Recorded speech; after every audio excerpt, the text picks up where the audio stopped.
दोस्तों फिर से आपकी खिदमत में। एक दिन एक भिखारी काम के समय पर पेड़ के नीचे सो रहा था और भगवान उस पेड़ के नीचे से गुजर रहा था। भिखारी को सोते देखकर भगवान उसको जगाया और पूछा, तुम क्यों दिन में सो रहे हो? तुम्हारे कोई काम धाम है नहीं? तुम आज क्या क्या किए? तो भिखारी बड़े विनय से बताया, आज मैं तालाब से एक मछली पकड़ा और उसको पका कर खा गया। मेरा आज का काम खत्म हो गया।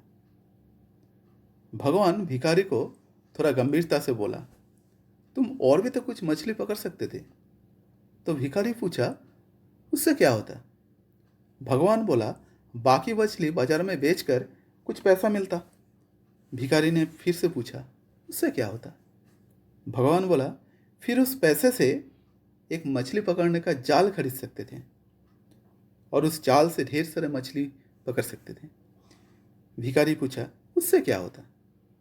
भगवान फिर से बताने लगे, फिर उस पैसे से एक हल और दो बलद खरीद सकते थे। फिर उससे दूसरों की ज़मीन खेती-बाड़ी कर सकते थे।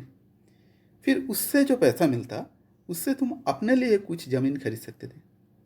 फिर उस ज़मीन पे खेती-बाड़ी करके बहुत सारा फसल उगाते और उस फसल बेचकर बहुत सारा पैसा मिलता। फिर इस तरह से तुम धीरे धीरे बहुत सारा ज़मीन खरीद सकते थे। फिर तुम्हारे पास बड़ा मकान होता, सुंदर सी एक बीवी होती और ढेर सारा पैसा होता। इतना सुनने के बाद भिखारी ने पूछा, उससे क्या होता? अब भगवान थोड़ा गुस्सा होकर बोला, तुम्हारे पास तब बहुत सारा धन दौलत होता और तुम खूब आराम कर सकते थे। भिखारी ने बोला, तो अब मैं क्या कर रहा हूँ?